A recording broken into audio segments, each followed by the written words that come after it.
Fala, galerinha do cursinho do IESC, muito boa noite a todos, ou bom dia ou boa tarde, né, independente da hora que você estiver assistindo aqui essa aula. A gente vai dar continuidade ao nosso assunto, né, ao nosso assunto aqui de espaço urbano, né, onde vamos falar sobre a cidade, é o foco principal do assunto, né, o foco principal aí que nós estamos vendo. E a gente vai falar aqui de algumas características, né, que ficaram pendentes da última aula, a partir daqui da parte de macrocefalia urbana e hipertrofia do setor terciário, né? Primeiramente, a gente tem que lembrar o que seria esse setor terciário, o que seria essa macrocefalia urbana, né? Primeiramente, setor terciário é o setor de comércio e serviços. A gente tem na carga, né, no aglomerado de setores da economia, três setores principais, sendo o setor primário a agricultura e a pecuária e a mineração, a extração, né, de produtos do campo. Temos no setor secundário a indústria, as fábricas, e no setor terciário, que é esse que nós estamos tratando aqui, nós temos o comércio e a prestação de serviços, né?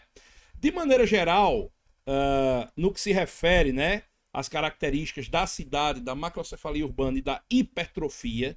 Hipertrofia a gente entende por crescimento, né, do setor terciário. A gente vai entender as características aqui, né? Então, primeiramente, macrocefalia urbana. Gente, macrocefalia urbana significa o crescimento da cidade sem a devida estrutura. Você tem, na verdade, no Brasil e no mundo, alguns fatores que explicam essas características, né?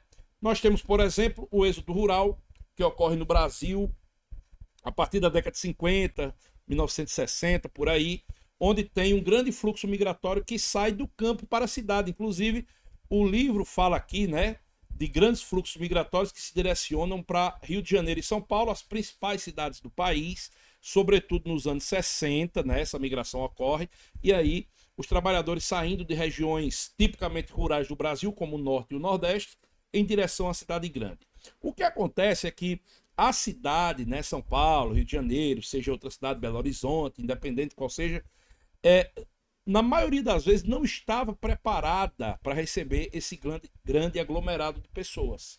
Então, o livro é muito claro quando ele cita: sem o devido planejamento, as aglomerações se tornaram saturadas, inchadas, repletas de problemas estruturais. Então, você tem problemas de ordem de saneamento básico, de ordem de segurança, de ordem de planejamento urbano. Bairros vão crescendo sem o devido estudo, sem a devida estrutura, e na verdade nós temos o crescimento de praticamente todas as cidades grandes do Brasil sem esse planejamento.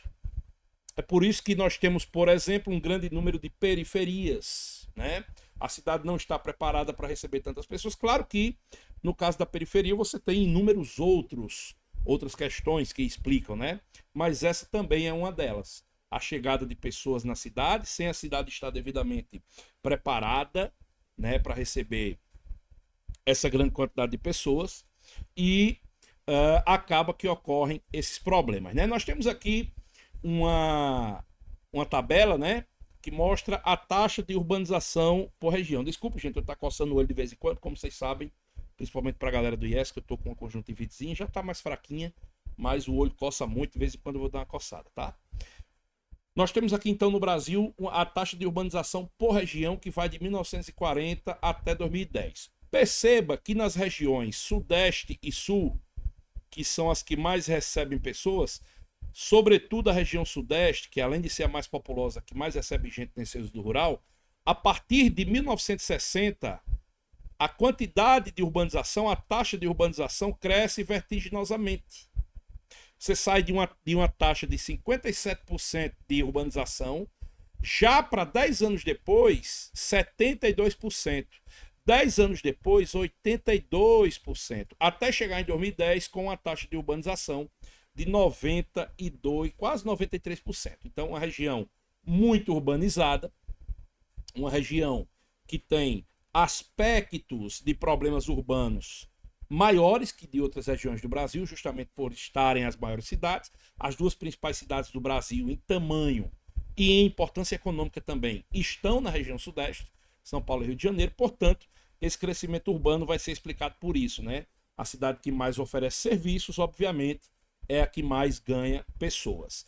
E aí, o livro vai falar aqui nessa parte justamente da macrocefalia urbana e diz o seguinte: esse fenômeno se caracteriza pelo grande número de pessoas vivendo em áreas urbanas que não apresentam infraestrutura suficiente para atender à demanda da população. Logo, o espaço urbano é tomado por problemas que afetam a vida das pessoas. Condições ambientais, situação econômica das cidades. Você vê, por exemplo, vamos pegar essa parte de condição ambiental. São Paulo hoje tem o rio mais poluído do Brasil, justamente na parte urbana, que é o rio Tietê. O rio Tietê hoje é o rio mais poluído do Brasil, um rio considerado inclusive como morto em algumas partes, pela grande quantidade de dejetos que se joga dentro do rio, pela grande quantidade de indústrias que poluem esses rios, a população que também polui esse rio. Então você tem aspectos ambientais, condições ambientais inadequadas, muitas vezes, para se viver. E quantas pessoas não moram próximas ao rio Tietê? A gente pode inclusive utilizar aqui, ó, o Google Maps, como vocês sabem que eu gosto de fazer muito nas aulas, ir até a cidade de São Paulo. Tem os dois rios principais que cortam a cidade, o rio Tietê e o rio Pinheiros. O rio Pinheiros é esse aqui, o rio Tietê esse aqui. Pegando aqui o rio Tietê, ó, você vai ter muita população que mora às margens desse rio, literalmente. E isso baseado tanto em bairros de alta classe, bairros de classe média e também bairros de classe baixa. Você tem acesso aos 3 níveis de condição socioeconômica próximos ao rio Tietê. Um rio que hoje é completamente poluído, um rio que não oferece as mínimas condições de segurança, né, em relação à qualidade de água para nenhum ser humano, e que tem pessoas que estão vivendo literalmente às margens do rio, né? Isso se configura, obviamente, como um problema ambiental.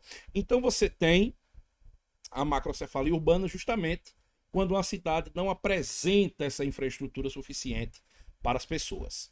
Ó, uma consequência direta da macrocefalia urbana é a construção de moradias irregulares, formada pela atração populacional, sem a devida conscientização, sem a devida criação de uma política pública habitacional adequada a esses habitantes, que reforça, como eu já havia dito, o processo de favelização. Então você tem outro problema que já é a favelização, a periferização. Ligado a isso, você tem crescente desemprego, né? As pessoas não vão ter a mão de obra adequada para suprir as vagas do mercado de trabalho. Você tem uma saturação do próprio mercado de trabalho, porque as exigências são cada vez maiores. A exigência por uma grande qualificação profissional, que não existe, porque essas pessoas que moram em áreas periféricas estão ocupadas demais tentando sobreviver. A realidade é essa. E aí considera-se uma realidade econômica em que a cidade está inchada. Isso reflete aumento de violência urbana, isso reflete desemprego, isso reflete em outros problemas, prostituição, tráfico de drogas, enfim, uma série de problemas que hoje são presentes nas cidades. Deu para entender? Na outra parte, nós temos aqui o texto que diz o seguinte: com as dificuldades enfrentadas pela população que busca emprego nas cidades, surge um outro fenômeno importante de ser destacado: a hipertrofia do setor terciário.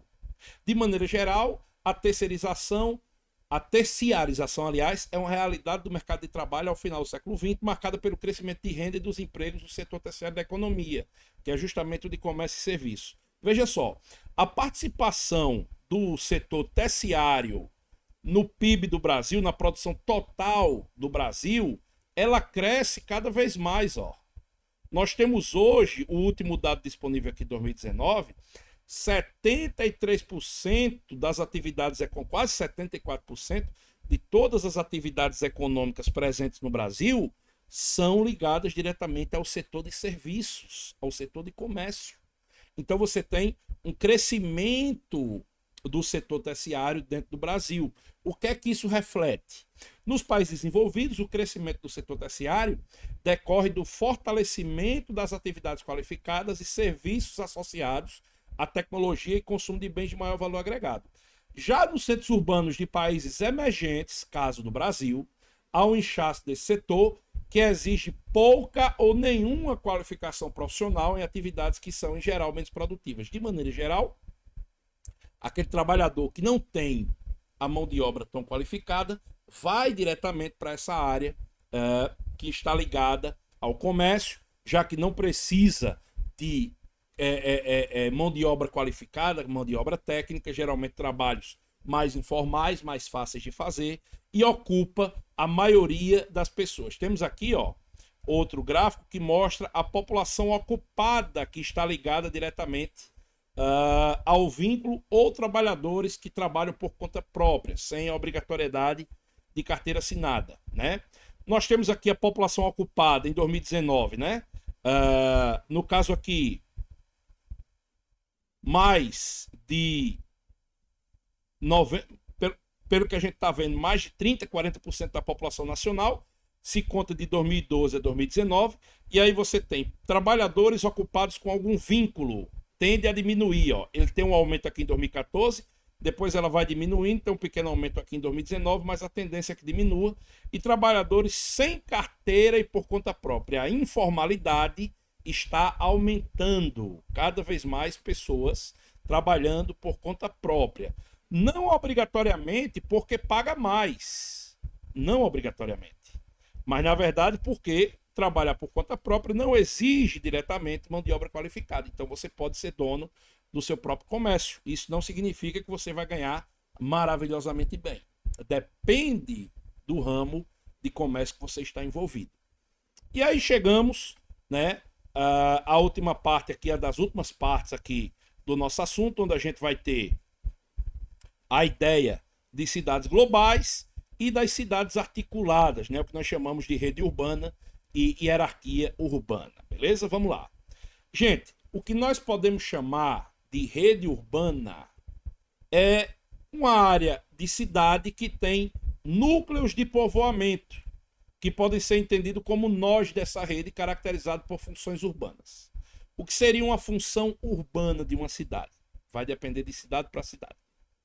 Tem cidade que é uma cidade dormitório, caso de Santa Cruz, por exemplo, uma cidade que tem pessoas de outras cidades vizinhas, de outras regiões vizinhas ou até mesmo de outros estados vizinhos ou não. Santa Cruz é uma cidade universitária que tem uma série de serviços que são prestados à população, vem gente de outros locais estudar aqui e volta no final de semana. Tem gente que volta no mesmo dia para casa, vem só estudar. É uma cidade dormitório, né? Inclusive essa galera faz o que nós chamamos de migração pendular, né? A estrutura da rede urbana se alterou ao longo dos anos com o avanço proporcionado pela terceira revolução industrial, que é a revolução técnico-científica e informacional, permitindo maior nível de complexidade e ampliando o potencial de comunicação entre as cidades. É daí que nós temos a ideia de hierarquia urbana, a influência de cada cidade. Cada cidade apresenta um tamanho, uma funcionalidade, localização e atividades econômicas que contribuem para o seu posicionamento na dinâmica de rede urbana. Se a gente for criar um ranking para a importância das cidades do Brasil, São Paulo vai estar em primeiro lugar. Não há nem o que discutir, uma questão óbvia. Além de maior cidade do Brasil, cidade mais rica. Tem aqui, ó, um fragmento de texto que diz isso. São Paulo é a grande metrópole nacional, seguida por Rio de Janeiro e Brasília como metrópoles nacionais. Belém, Belo Horizonte, Curitiba, Fortaleza, Goiânia, Porto Alegre, Recife, Salvador e Manaus compõem as demais metrópoles, né? Então você tem São Paulo como a grande metrópole nacional. Isso está descrito aqui, ó, na legenda. O maior, isso é o que? Um hexágono, né? Acho que é o nome. Tem 6 lados, acho que é um hexágono. Depois tem metrópole nacional, aí entre o Rio de Janeiro e Brasília. E aí nós temos metrópole, capital regional A, capital regional B, capital regional C. Perceba que é uma hierarquia, né? Vai ficando uma abaixo da outra. Nossa capital natal é tida como uma capital regional. Ela tem uma rede de influência aqui para o Rio Grande do Norte, do mesmo jeito que João Pessoa. Já Recife e Fortaleza já são tidas como metrópoles, né? Já tem uma área de abrangência, de importância bem maior. São Paulo teria uma área de abrangência que conecta o Brasil inteiro, Rio de Janeiro, logo depois, ao lado de Brasília e tudo mais, né? Então, hierarquia urbana vai aí da importância de cada cidade, né? Baseado no que ela oferece, como serviço que ela oferece, né? Como importância para um país, uma região, um estado e etc, né? E para finalizar, galera, a nossa aula aqui para complementar esse assunto, lembrando que eu estou gravando esse vídeo apenas pela questão de ter sido acometido por uma conjuntivite esses dias, né? O olho está aparecendo bem melhor, graças a Deus, por causa do colíriozinho que eu estou usando. E aí, cidade global. Cidade global, gente, como o próprio nome diz, é uma cidade que tem importância mundial, certo? Esse termo ele vem lá de 1970, no início, quando a gente fala de globalização, né? Quando ela se intensifica, e algumas metrópoles passam a fazer parte do fluxo de pessoas, mercadorias no mundo todo, tá bom? O que seria uma cidade global, certo? São cidades que conseguem conectar de maneira internacional setores como educação, informação, tecnologia, economia, cultura, né? Aspectos culturais também fazem parte. E aí nós temos exemplos de cidade global. Inclusive, São Paulo é uma cidade global, tá? Existe apenas uma regrazinha para ser cidade global, né? Principalmente a cidade global tipo A, que é a maior de todas, ela tem que ter acima de 10 milhões de habitantes, tá? É mais ou menos a mesma função que nós temos de megalópole. No Brasil, nós temos a ligação Rio de Janeiro, São Paulo, né? São Paulo, Rio de Janeiro. Juntando aí as populações das duas cidades, dá acima de 20 milhões de pessoas. Só São Paulo, por exemplo, na cidade de São Paulo, tem 12 milhões de pessoas. Então, exemplos de cidade global. Londres, Nova York, Tóquio, Sydney, Dubai, Paris, Xangai, São Paulo, Cidade do México, Joanesburgo. São as cidades chamadas de alfa, as principais do mundo. As cidades beta, Copenhague, Munique, Vancouver, Rio de Janeiro, Cairo, Santiago, Dallas, Bangalore, Helsinki, San Juan. E as cidades gama, Baltimore, Glasgow, Doha, Cidade do Kuwait, Nairobi, Quito, Lyon, Guadalajara, Porto e Nagoya. São as cidades aí, né, vinculadas a essa titulação que nós chamamos justamente de cidades globais, tá? As cidades globais, como eu disse, elas conectam o mundo de diversas formas. Geralmente, não é obrigatório. Essas cidades são cidades cosmopolitas, cidades que têm gente do mundo todo. Claro que isso vai depender também de uma série de questões. Se é um país mais aberto, se é um país livre, né? Se é um país que não passa, por exemplo, por um governo ditatorial. Nós temos aqui locais que não são tão abertos assim, né? Vamos pegar um exemplo aqui. Pronto. A própria Dubai é uma das grandes rotas de turismo do mundo hoje, mas não é um local tão livre. Tem muita coisa que eles não permitem, tem muita coisa que é proibida, que não é uma liberdade que existe, por exemplo, em São Paulo, em Nova York, né, para você professar uma religião diferente, muitas vezes, para você ter, né, uma liberdade de pensamento. Mas, de maneira geral, gente, é isso. Espero que vocês tenham compreendido, certo? Se precisar tirar alguma dúvida, pode deixar nos comentários aqui embaixo, que eu vou responder com certeza. E no mais, um grande abraço e obrigado pela oportunidade. Valeu!